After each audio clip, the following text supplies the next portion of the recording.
नमस्कार दोस्तों, बहुत बहुत स्वागत है आप सभी का एक बार फिर से। जी हाँ दोस्तों, पूरे दिन की कई महत्वपूर्ण और बड़ी खबरें निकलकर सामने आ रही हैं। जानेंगे सभी खबरों को विस्तार से। तो दोस्तों, खबरों में आगे बढ़ने से पहले वीडियो को एक प्यार भरा लाइक जरूर कर दिए और ताज़ा खबरों को जानने के लिए चैनल को सब्सक्राइब भी जरूर कर लें। तो देखते हैं पहली बड़ी खबर निकल कर क्या आ रही है।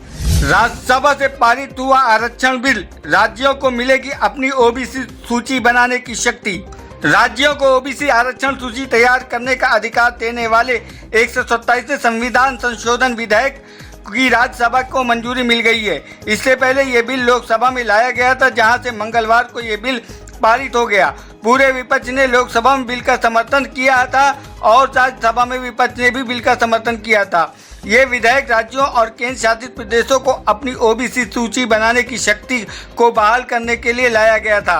राज्यसभा में राज्यों को अन्य पिछड़ा वर्ग ओबीसी की जातियों की पहचान करने और सूची बनाने का अधिकार बहाल करने वाला संविधान 127वां संशोधन विधेयक 2021 पास होने के बाद राष्ट्रपति की मंजूरी के लिए भेजा जाएगा, जहां से उसे मंजूरी मिलते ही राज्य अपने यहाँ ओबीसी जातियों की लिस्ट खुद तैयार करा सकेंगे। इसके लिए राज्यों को केंद्र पर नहीं निर्भर रहना होगा।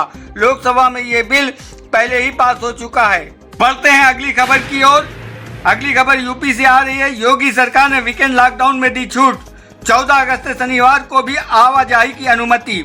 कोरोना के वायरस के समग्र नियंत्रण पाने के बाद उत्तर प्रदेश में योगी सरकार ने अब वीकेंड लॉकडाउन में छूट दी है। उत्तर प्रदेश में शनिवार को भी लोगों के आवाजाही की अनुमति दी है।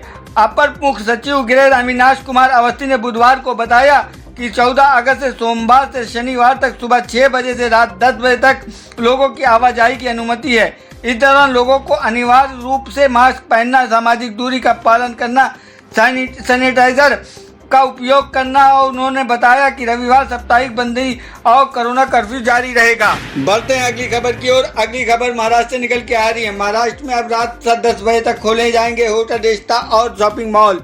महाराष्ट्र सरकार ने अब राज्य में रात 10 बजे तक होटल और रेस्ता के संचालन की अनुमति इस बुधवार को दे दी है। अभी तक होटल और रेस्ता को शाम को 4 बजे तक ही संचालित करने की अनुमति थी।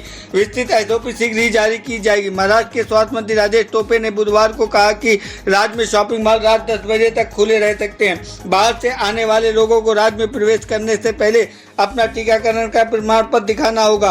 उसके मुताबिक कोरोना की तीसरी लहर में जब राज्य में ऑक्सीजन की दैनिक आवश्यकता 700 मीट्रिक टन तक पहुंच जाएगी तो पूर्ण लॉकडाउन लागू कर दिया जाएगा। जैसा कि अन्य राज्यों को भी ऑक्सीजन की आवश्यकता हो सकती है, ये स्पष्ट नहीं है कि हमें ये केंद्र से क्या चाहिए। बढ़ते हैं अगली खबर की ओर। अगली खबर दिल्ली से निकल के आ रही है। शिक्षा के क्षेत्र में दिल्ली सरकार का एक और अहम कदम, अंतर्राष्ट्रीय बोर्ड के साथ हुए अहम समझौते। शिक्षा के क्षेत्र में दिल्ली सरकार का एक महत्वपूर्ण काम किया है। बुधवार को केजरीवाल सरकार ने इंटरनेशनल बेकलॉरेट बोर्ड के साथ एक समझौते पर हस्ताक्षर किए हैं। इस समझौते में Delhi board of school education के अंतर्गत आने वाले स्कूलों के छात्रों को अंतर्राष्ट्रीय स्तर की पढ़ाई करने को मिलेगी। आपको बता दें कि इस समझौते में 159 देशों के में काम करने वाले अंतर्राष्ट्रीय बोर्ड शामिल हैं। मुख्यमंत्री अरविंद केजरीवाल ने एक वर्चुअल प्रेस कॉन्फ्रेंस के जरिए बताया कि जब दिल्ली को अलग शिक्षा बोर्ड मिला था तो हर कोई ये कह रहा था कि वैसा ही होगा जैसे अन्य राज्यों के बोर्ड हैं, लेकिन हमने ये तय किया है कि हमें इसे बेहतर बनाएंगे।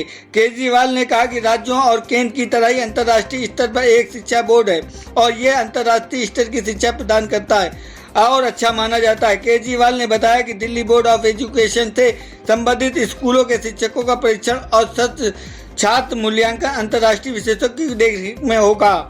दोस्तों, अगर आप भी अपने गांव, शहर या राज्य की खबर देखना चाहते हैं तो कमेंट में अपने गांव, शहर या राज्य का नाम ज़रूर लिखें। और अगर आपको अभी तक किसी भी सरकारी सुविधा का लाभ नहीं मिला है तो भी कमेंट करके ज़रूर बताएं कि सरकार की कौन सी योजना आप तक नहीं पहुंची है, जिससे कि आपकी बात हमारे चैनल के माध्यम से सरकार तक पहुंच जाए।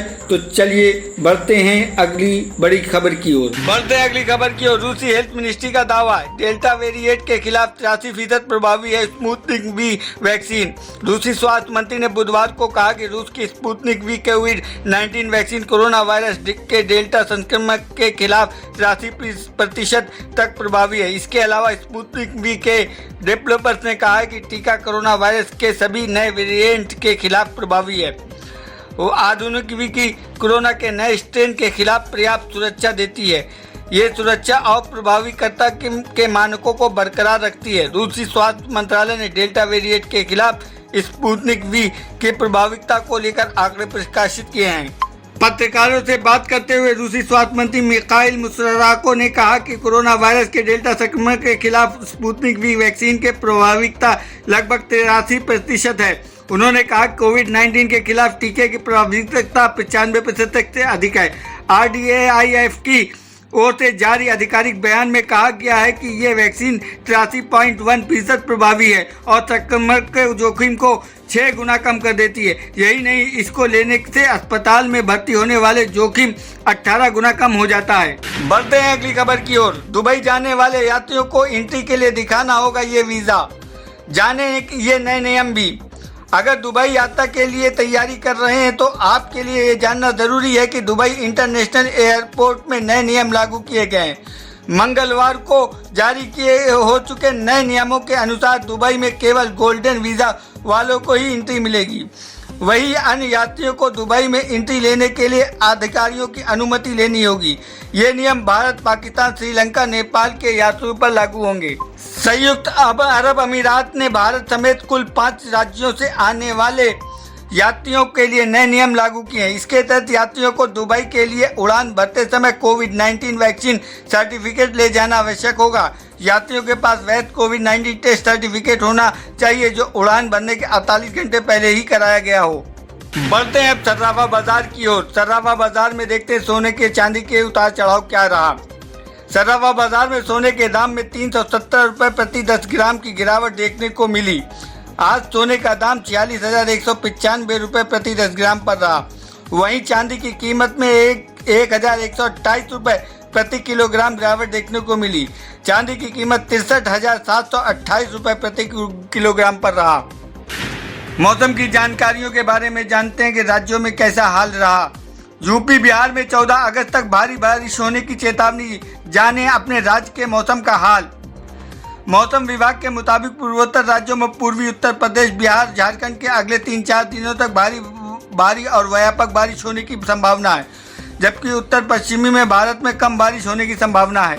भारतीय मौसम विभाग IDB ने बुधवार को बताया कि मौजूदा कमजोर मानसून का असर 15 अगस्त तक देश भर में जारी रहेगा। हालांकि पूर्वोत्तर, पूर्वी भारत, उत्तर प्रदेश, उत्तरी हिस्से व बिहार में 14 अगस्त तक भारी बारिश होने जारी रहेगी। इसके बाद इन हिस्सों में बारिश कमजोर हो जाएगी। तो दोस्तों, ये थी अब तक की सभी बड़ी खबरों की अपडेट्स। टुडे ब्रेकिंग न्यूज और लेटेस्ट खबरों को देखने के लिए हमारे चैनल को सब्सक्राइब जरूर कर लें। वीडियो लाइक और शेयर जरूर कर दें अपने दोस्तों और रिलेटिव के साथ। तो दोस्तों, आपसे फिर मिलेंगे काम की खबरों और सरकारी योजनाओं की एक और नई वीडियो के साथ। तब तक के लिए धन्यवाद दोस्तों।